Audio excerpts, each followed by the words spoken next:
And so staying in your practice, and I just turn my attention to the prayer requests. And as I offer the prayers in your practice, imagine that you're just offering these prayers into the sacred fire, right? And these prayers are transformed into the medicine that is being prayed for.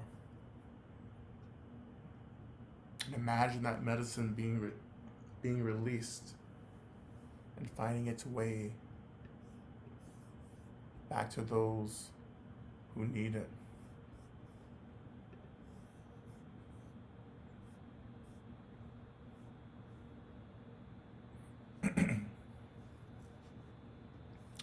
So again, knowing that all of our sources of refuge are here, including all the Buddhas, the Bodhisattvas, all the beings in the universe are here to hold these prayers as well as we do our part to unlock the medicine of the prayers in our practice.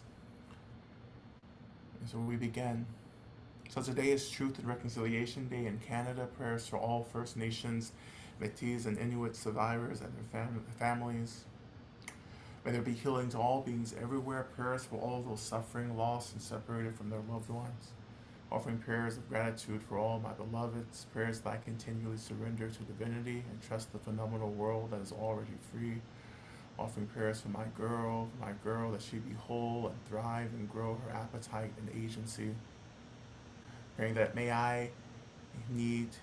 what I need be revealed to me. May Lama Rod reach freedom. May all beings in all the realms and all timelines be free. May all forms of abolition be realized right now to end all forms of carcerality. May every member of this beloved meditation community be held gently by Ma and never experience desperation. Michelle. Prayers for my upcoming move to Boston and a queer co-op to do the work and ask for the most fruitful blessings. Offering prayers for my collaborator and I to complete this book in a beautiful way, and may it reach its highest destiny as a force for healing and inspiration to right the wrongs of aggression and violence and justice. And offering prayers for us to continue this work to help other humans and spirits and the infinitum. Offering prayers for all my Western North Carolina neighbors living with the reality of loss, grief, and shock. Offering prayers for my son Lucas, who is receiving a kidney from our dear friend Garen this Wednesday, October 2nd. Prayers to this community in Lama Rod that has been a deeply anchoring space. And offering prayers for clarity, wisdom, and compassion at work and in my relationships.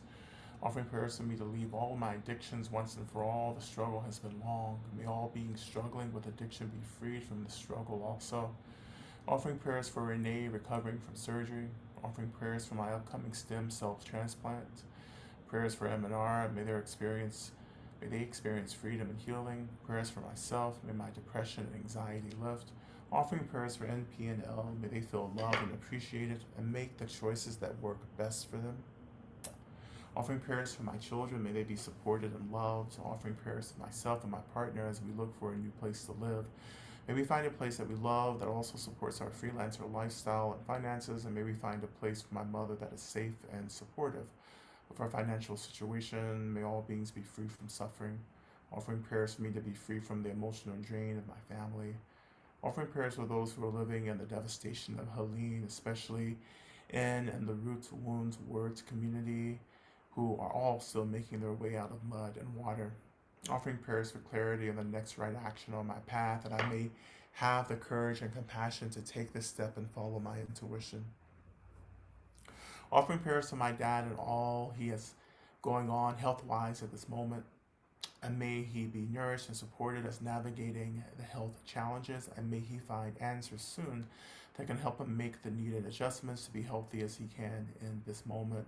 Offering prayers for my beloved, may they find space for rest and nourishment so they can recover from their cold and move through the many emotions and transformations they're experiencing. Offering prayers for my dear cousin Emma as they continue chemotherapy treatment for breast cancer this week. May the treatment be as easy on their bodies as possible, and may they receive the support they need from their community in the process. May they trust the process. And offering prayers For self-confidence, as I experience transitions on various levels this week, may I have the confidence, trust, and faith I need to follow the clarity I feel to follow my path. May I remember and trust that I have what I need. Offering prayers for Amy and her friend that they are safe on their backpacking trip this week. Offering prayers for Kelly's mom, who is stranded right now, that she is safe and that the rescue teams find her and her husband. Offering prayers that I'm able to find income to support myself after a sudden job loss. Offering prayers for Alexandra's mom, who recently passed to the other side, and to Alexandra, who is holding so much right now. Prayers for me as I make my way through some turbulent waves, learning about autoimmune disorder happening in my body. Offering prayers for Christine and her loved ones in Nashville, and prayers for all the humans and more than humans after the devastation of Hurricane Helene flooding. And may the prayers continue for as long as they are needed. Offering prayers for my children, Hollister and Jamie Trott, and their concern for their half sister, Elizabeth Trott, who is an EMS worker in the mountains doing search and rescue work. Prayers for all the responders and helpers who are helping the victims of the storm and looking for those who are missing. Prayers for the families of those who are missing as they wait in hopes of locating their loved ones alive. Also, prayers for Jamie as his employer, who lives in Nashville, that their business can withstand the devastation and everyone is able to stay employed. Prayers for my friends, Mihad and Janice Siller, both approaching 90, also in that area. May they remain safe and have whatever they need. Prayers for the land and all the beings across our world and other worlds suffering from these human-induced disasters. May we awaken to the harm we're doing into a deep love and wish to transform our relationship to our incredible Mother Earth. Prayers for Lebanon, for everyone in the area. Prayers that our government wakes up to the damage we're inflicting by supplying weapons of complete destruction. May we send love to everyone on all sides of this terrible conflict. Offering prayers for my neuropathy to heal. Prayers for my clarity, my remembering, my focus, my discernment, and my resolve. Prayers for the families of murdered and missing Indigenous women and two-spirit relatives and for their safe passage home. Prayers for justice in the relative realm for those beloveds and their families. Prayers for my mental health, energy, and physical body. Prayers that me and my loved ones and all beings have what they need, as Lama Rod says. Prayers for healing for my brother and all those affected by war and weather. Prayers for my parents. May they know freedom. May they open to a more liberatory path. And may they honor me for who I am. And offering prayers that I can shed what I need to shed. Offering prayers for the safety and liberation of all Palestinian kin. Prayers for those who fear their grief, their vulnerability, and extend that fear into perpetuating violences. Prayers for the well-being of myself and all those I love and care about, and those whom I don't know. Prayers for my commitment to my liberation and preparing to leave my home with 23 years. Prayers for my financial wellness. Offering prayers for my students. May they learn and change and challenge themselves and trust that they are enough regardless of the outcomes. And may I remember I am enough to be their imperfect shepherd. Offering prayers for me, my family, and our home to be safe, protected, and healthy over these next weeks as we travel. Prayers for the healing of the relationships between Anna and Tara, and between Elisa and Sonali. Prayers for Matt and their family who lost their father last week, and may they find solace in their grief and togetherness. Prayers for all those experiencing chronic illness and pain. Prayers for my freedom. May I be well resourced. May I do the work that is meaningful, creative, and impactful, and may the abundance flow no matter what. May my home be protected, and may I always be protected and safe. Offering prayers for my anxious self, my ancestral fear, and may it rest in emptiness and release from this body. Offering prayers for a friend who lost her brother, best friend, very recently. Prayers for the clinics I serve may take a decision to sleep inside and be sheltered as the weather gets colder here in Boston, and also be open to working on housing and receive the deepest healing possible. Prayers for Tracy tonight, that she can adjust to living in her new apartment and remain housed. Prayers for my daughter, Anton, who is driving to Arizona tonight in the hopes of starting over. May she be safe, protected, and free. Prayers for myself as I navigate multiple transitions. May I be safe, protected, and most of all, free. Offering prayers for my beloved, may they be free from any pain and suffering. May they open to their inherent worthiness. May they receive the love that they so clearly deserve, and may they always be deeply protected. Offering prayers for peace and harmony inside of me and my family, my community, and our world. Prayers for myself as I honor my ancestors on the anniversary of my father's birthday, who transitioned in 2020. And I continue to offer prayers for my own family, for the recovery of my aunt, for the wellness of Bev, for the healing of grief, of members of my family still grieving the loss of folks. And as always, we continue to pray for the complete abolishment of all systems of harm, of violence, that we all collectively, as quickly as possible, remember our awakened natures, and may we all remember and return back to the state of complete enlightenment. May this be so as quickly as possible.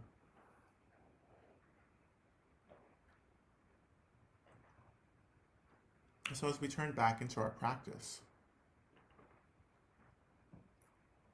still sitting with the fire,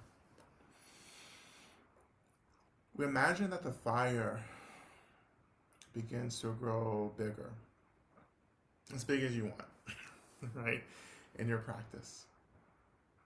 And that you imagine eventually that not just you, but also all of our benefactors and Buddhas and Bodhisattvas and so forth are all kind of circling around the fire. And as this fire gets bigger, and as we move into just this last round of chanting, we imagine that all of the suffering of this phenomenal world is being channeled into this fire, transformed back into the medicine that is really complete liberation, freedom. And imagining that this is being offered back to all the beings in this world.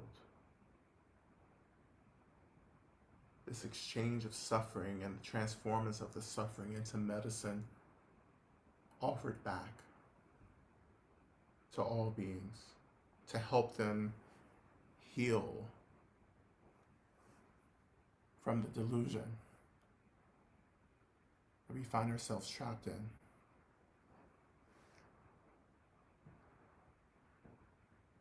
Let's begin again. O te ada begenze begenze ma begenze rasu sumunga zoha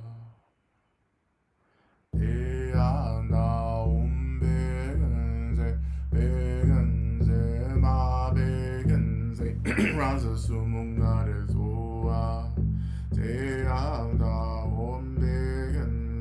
begenze ma begenze rasu sumunga zoha te ada begenze begenze ma begenze rasu sumunga zoha te ada begenze begenze ma begenze rasu sumunga zoha te ada begenze begenze ma begenze rasu sumunga zoha te ada begenze begenze ma begenze rasu sumunga zoha te ada begenze begenze ma begenze rasu sumunga zoha te ada begenze begenze ma begenze rasu sumunga zoha te ada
수문간에서와 대야자 원백연세 백연세 마백연세 라서 수문간에서와 대야자 원백연세 백연세 마백연세 라서 수문간에서와 대야자 원백연세 백연세 마백연세 라서 수문간에서와 대야자 원백연세 백연세 마백연세 라서 수문간에서와 대야자 원백연세 백연세 마백연세 라서 수문간에서와 대야자 원백연세 백연세 마백연세 라서 수문간에서와 대야자 원백연세 백연세 마백연세 라서 수문간에서와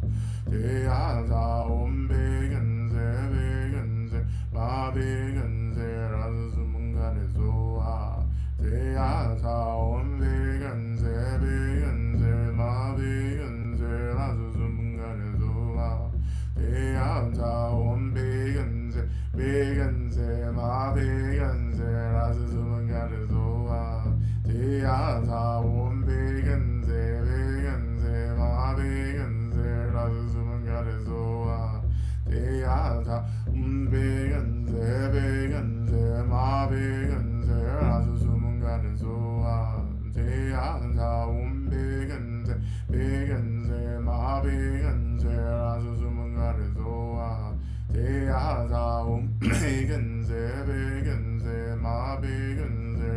수문간에서와 대야자 원백연세 백연세 마백연세 라서 수문간에서와 대야자 원백연세 백연세 마백연세 라서 수문간에서와 대야자 원백연세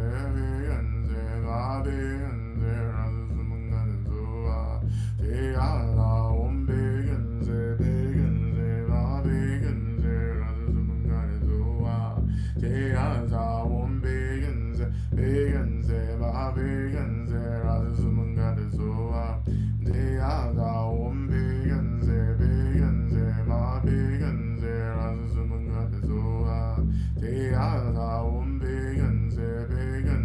마백연세 라서 수문간에서와 대야자 원백연세 백연세 마백연세 라서 수문간에서와 대야자 원백연세 백연세 마백연세 라서 수문간에서와 대야자 원백연세 백연세 마백연세 라서 수문간에서와 대야자 원백연세 백연세 마백연세 라서 수문간에서와.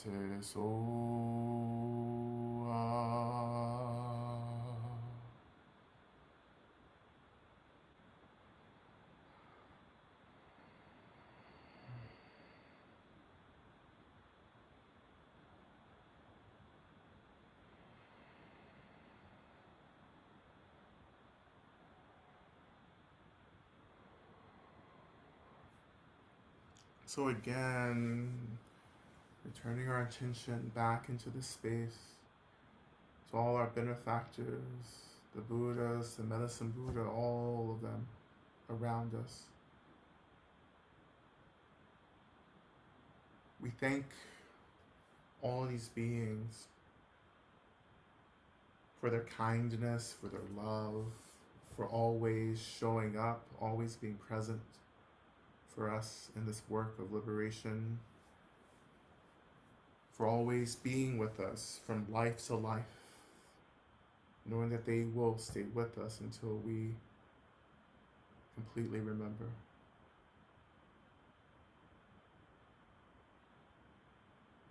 Having imagined that they have accepted our gratitude, they all begin to dissolve into white light. Imagine that this white light is absorbed into the fire in front of us.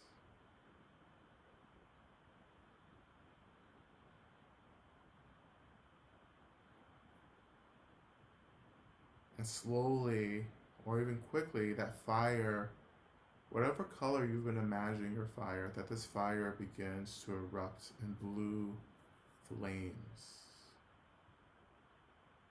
the same color of medicine Buddha. And that fire begins to slowly shrink into the size of a regular size flame on a candle.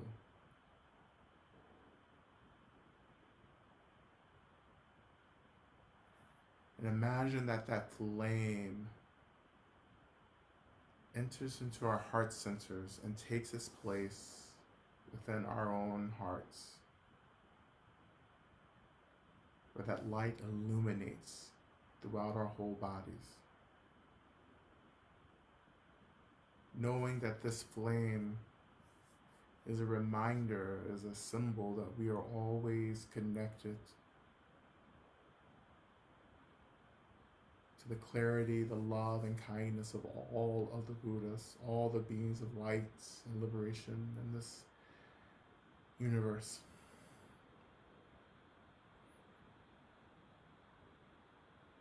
That no matter what happens, we can always return our attention to this flame in our heart center to remind us that we always carry the light, no matter how dark it gets. And may this be our medicine until we meet again.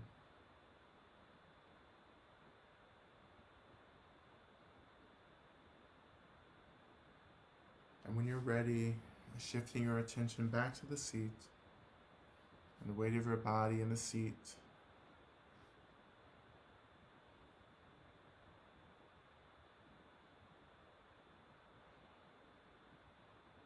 connecting to the earth,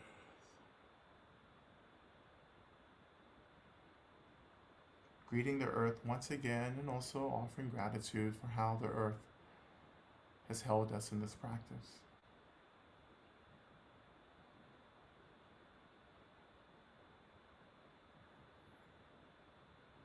And when we're ready, we turn our attention to the Shantideva's prayer, which you will find in the chat box, which we'll recite 3 times. And when you're ready, may I be a protector to those without protection, a leader for those who journey, and a boat, a bridge, a passage for those desiring the further shore. May the pain of every living creature be completely cleared away.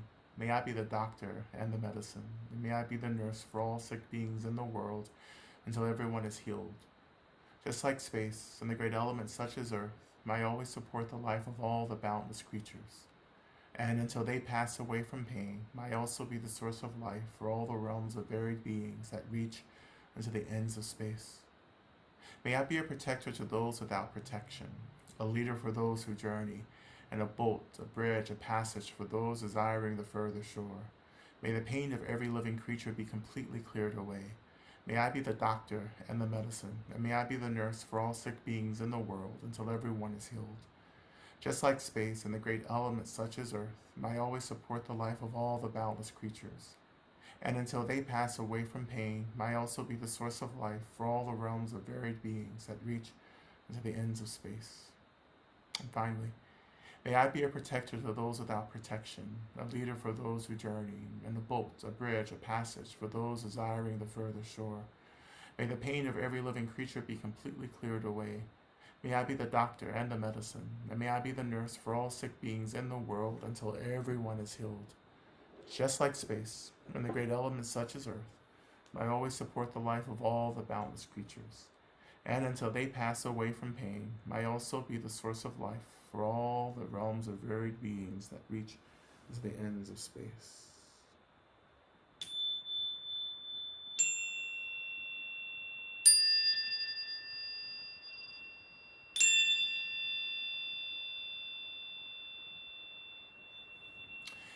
Thank you all so much for your lovely practice. And always as a reminder, all of these recordings are on the YouTube. And I hope you're practicing in between our sessions, and that's why we put those up. So you can go back and watch them as much as you like. So please do that. And I will not be here for the next 3 Mondays. I will be back at the end of October. Of course, next Monday I'll be live and in persons, and then the next 2 Mondays I'll be in the UK with some of you as well. So during our annual, actually this is our first annual autumn retreats in the UK.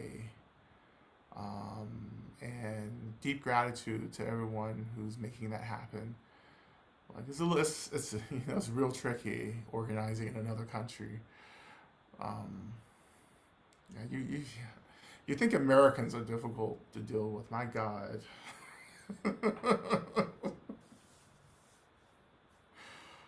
I'm like, I don't understand what you're saying because you're so indirect. The Like, shade. I'm gonna stop this recording for the sake let's of stop it right now.